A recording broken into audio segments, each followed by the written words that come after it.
So, guten Morgen, der zweite Tag der Reise. Ja, ich bin heute etwas schwer in die Gänge gekommen. 10:20 Uhr, aber jetzt bin ich da. Nochmal durchgestreckt in der Früh und dann bin ich wieder eingeschlafen.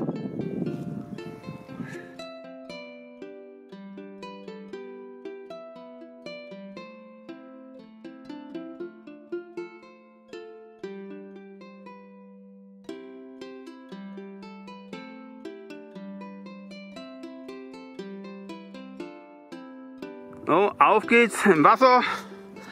Bin mal gespannt, wann das nächste Hindernis kommt. So, der zweite Tag.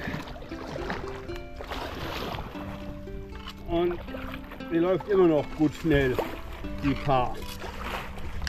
Da muss man echt immer gut Obacht geben. Da hat man nicht viel Zeit zu reagieren.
Die hätte man auch umgehen können. Aber das ist wieder höchstens Bibergefahr. Aber hier ist arg flach, das andere ist schmaler. Ja, wäre besser gewesen. Na ja, jetzt bin ich hier.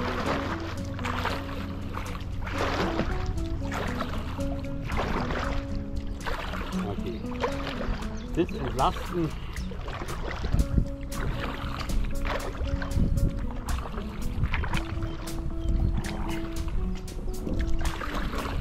Knappe Angelegenheit.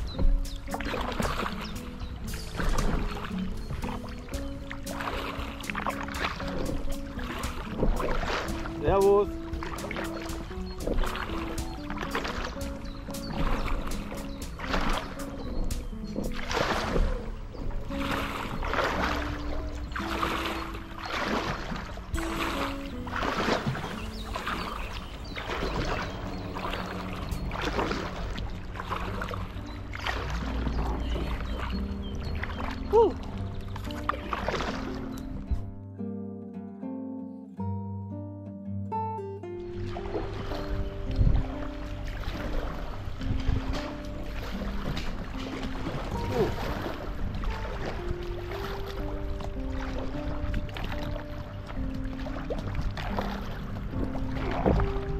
Ja.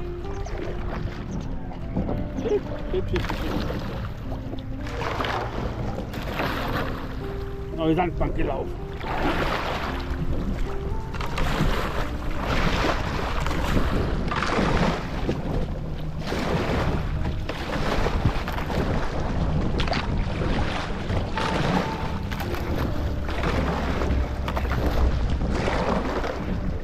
Hilfreich.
Ein Schwan auf so kleinen Gewässern können Schwäne echt unangenehm werden um die Jahreszeit. Ah ja, der ist noch nicht ganz ausgewachsen. Der hat noch ein bisschen graues Gefieder.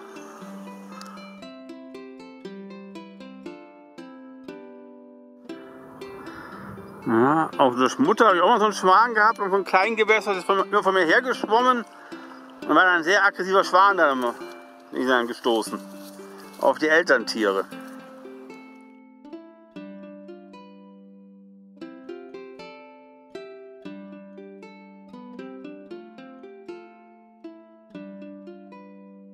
Eine Ortschaft rein und hier ist wieder die Ableitung vom Mühlkanal. Schauen wir mal, wie viel Wasser drin ist. Und das könnte fast reichen. Aber jetzt schauen wir erstmal zur Mühle vor.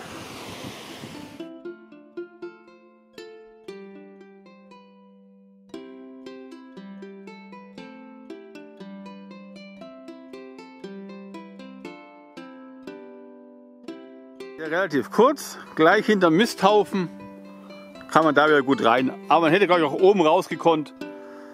Da hat es genug Wasser drin. Da hätte man gut fahren können. Und wohl auch ohne Hindernisse.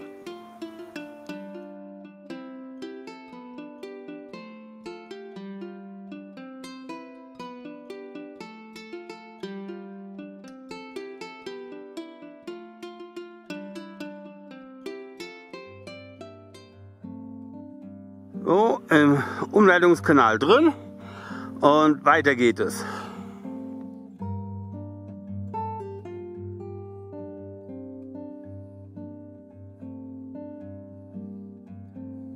Und diese Ortschaft, ich habe keinen Bock im Handy nachzuschauen, die hatte ja eine schöne Brotzeitoase. Und kurz vorm Ziel wird es endgültig zu flach.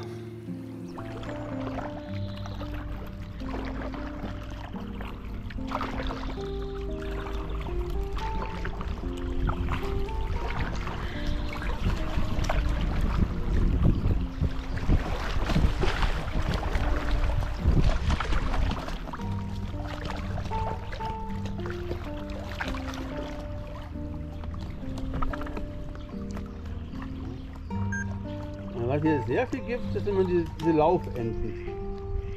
Muss ja jemand mal gut verkauft haben.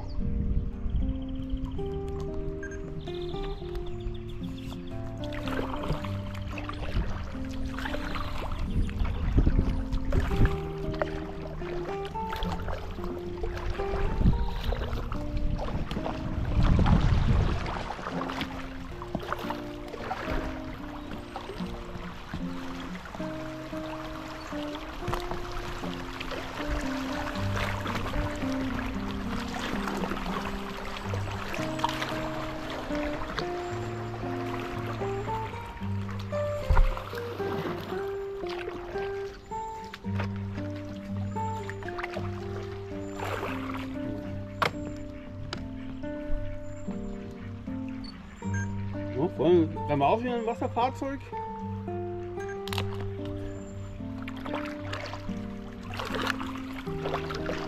Oh.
Das ist eine Biberburg, aber das ist nur so eine kleine. Die große ist da vorne. Ja, wo ich gerne mal kurz zurückgelaufen bin, da habe ich im Grundstück auch noch 2 Burgen entdeckt. Die habe ich vom Boot aus gar nicht gesehen, weil die so weit rückversetzt waren im Wald. Ja, da hat es einen Hügel und da hinten hat es nochmal einen Hügel, sozusagen eine Doppelburg. Und das ist dann die zweite Burg, die gleich hinten dran ist. Die ist mitnahmungslos, die zweite.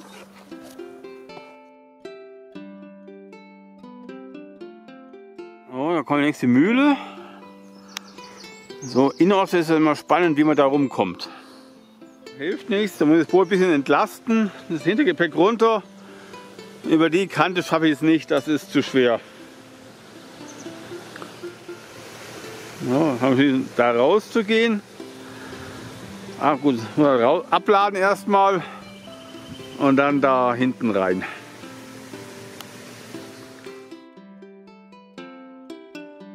So, ich habe mich doch für den anderen Einstieg entschieden, für links, also schon auf der Halbinsel, aber doch links, trotz den Luftbootkiller.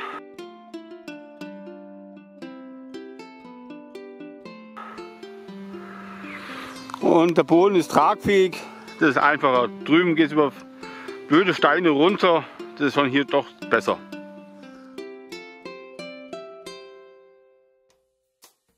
Wieder im Wasser drin. Aber ich schätze mal, ich werde aus diesem Kanal nicht rauskommen, ohne noch mal auszusteigen. Ich glaube, ich habe mich geirrt. Ganz am Anfang ganz rechts halten.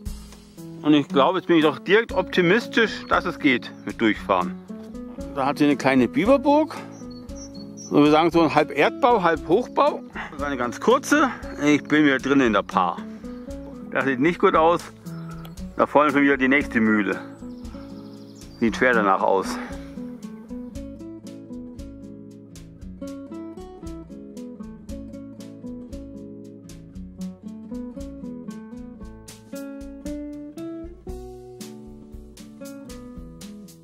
So, hier wird es echt interessant.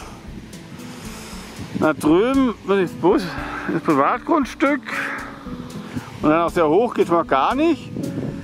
Ich dürfte halt so gerade eben so über den Steg laufen, was eigentlich auch offiziell verboten ist. Und dann da runter oder da lang. Da Da rein, da und dann da wieder raus. Oder ganz schnell da durchs Tor durch. An der Bildschirm gibt es wahrscheinlich höllisch Ärger. Ja, und ich nehme an, die Kamera überwacht nicht nur das Wehr. Jetzt habe ich mich für die Variante entschieden.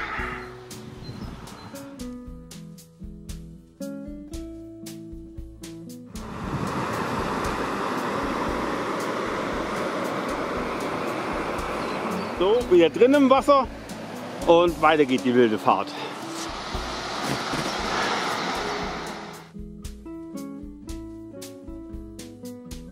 So, der Mühlenumlaufkanal, der läuft einwandfrei. Und wir müssen nicht draußen, so wie das Wasser steht, ist das nächste Wehr nicht weit. Ja, vielleicht doch weiter als gedacht, weil hier ist doch wieder ein bisschen Strömung. Schauen wir mal.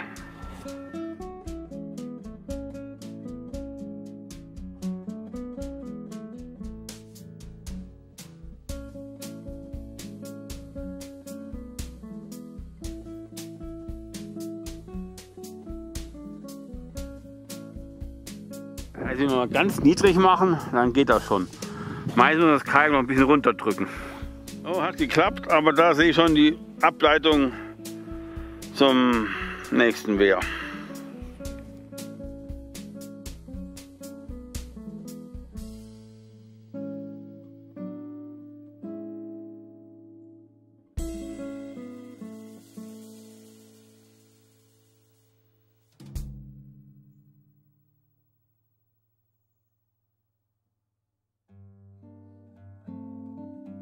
So, jetzt wieder zurück zum Umleitungskanal, das geht ganz gut. Hier schaut ein bisschen schlecht aus, aber man weiß ja nie. So, jetzt machen wir wieder einen Albtraum. Ich gehe das Boot wieder einfach nur schleifen. Sagen, ich muss nur hier über Kies drüber schleifen und dann darüber geht es über den Sand wieder rein. Okay, das gibt viel Laufen. Das gibt Schwierigkeiten. Als Treideln. Hier müssen wir kurz gehen, aber unter der Brücke ist schon wieder zu flach. Da rentiert es sich nicht einzusteigen.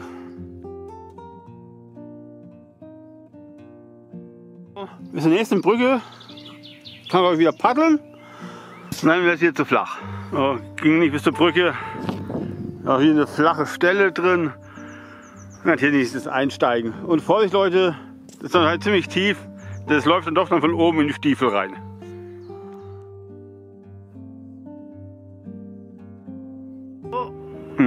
So, jetzt haben wir es geschafft. Der Rest dürfte zu machen sein. Und ganz wichtig, wenn ihr mal euer Boot länger ziehen müsst, auch über Wiesen und so, mit Solas geht das gleich viel, viel einfacher, als wenn man es da irgendwie am Griff nimmt und so nah dran hat. Da man viel besseren Winkel, geht viel einfacher. Hurra, wieder in der Fahrt drin und weiter geht's.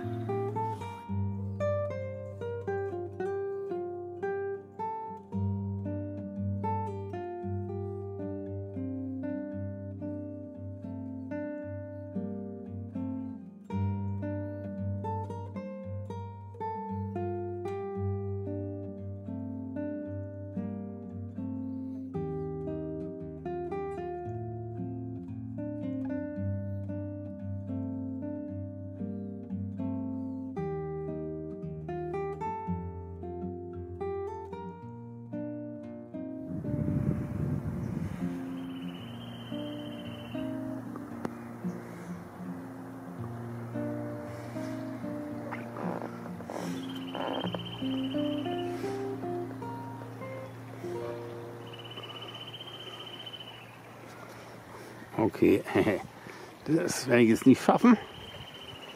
Und ich muss steuern. Oh, wieder etwas zu niedrige Brücke. Aber ja, ich komme fast gut durch. Ja, fast. Dann kann ich mir so den Kopf einziehen. Da haben wir ein Gänsesägerpärchen.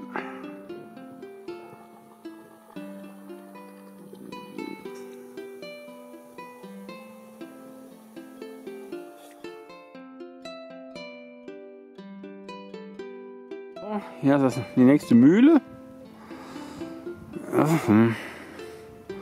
Schauen wir mal, wie wir da rumkommen. Das wird jetzt interessant.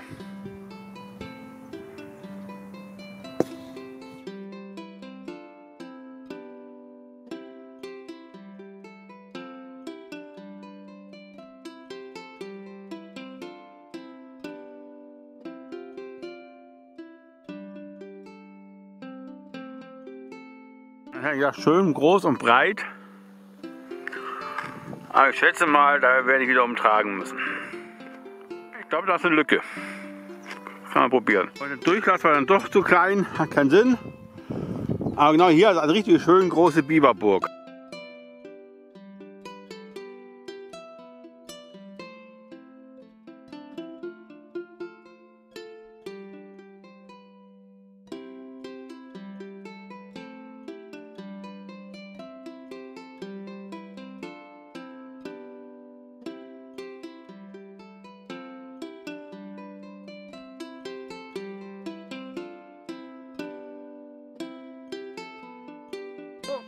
Hindernis umgangen, Hindernis mit dem Biberbau und weiter geht's.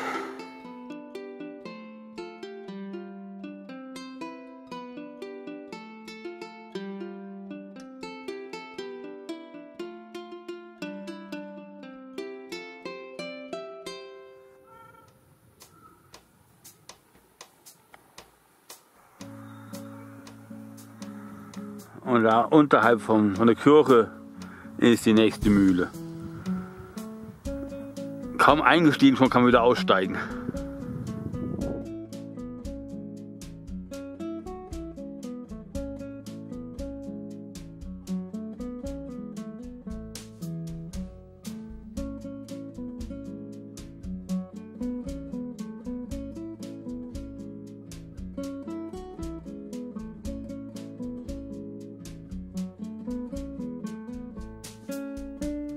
Also so viel Wasser wie da runterschießt, dann müsste es eigentlich gut zu befahren sein. Und näher drauf auf die Mühle geht auch nicht. Da konnte man nicht durch. Und das gibt es wieder einfach ziehen.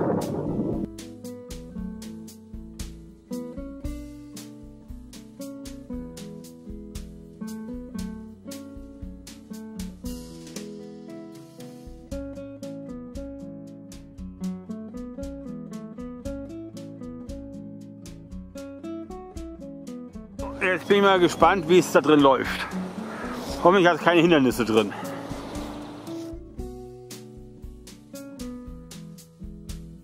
Das dürften Truthähne sein.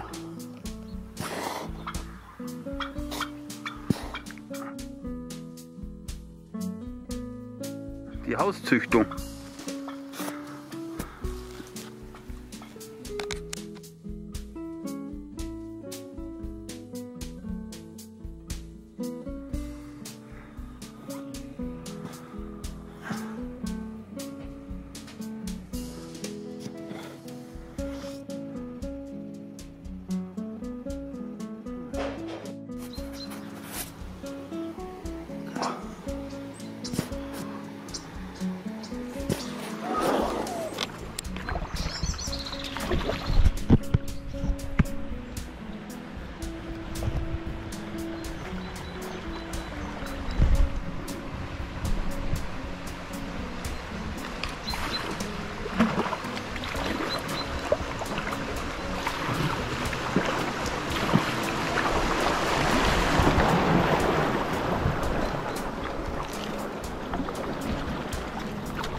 Hallo.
Servus.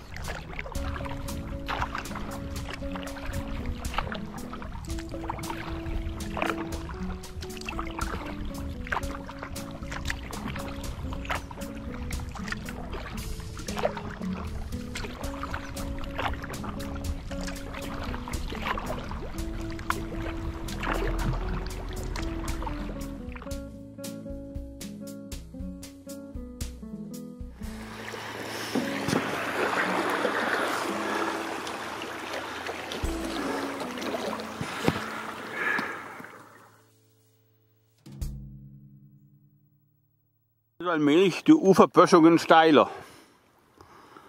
Das macht die Hindernisse immer schwerer, wenn was kommt. Hier ist noch schön Biberbau am Eck. Gar nichts Neues da. Ich glaube nicht, dass der in Betrieb ist. Vielleicht auch nur ein Sommerbau.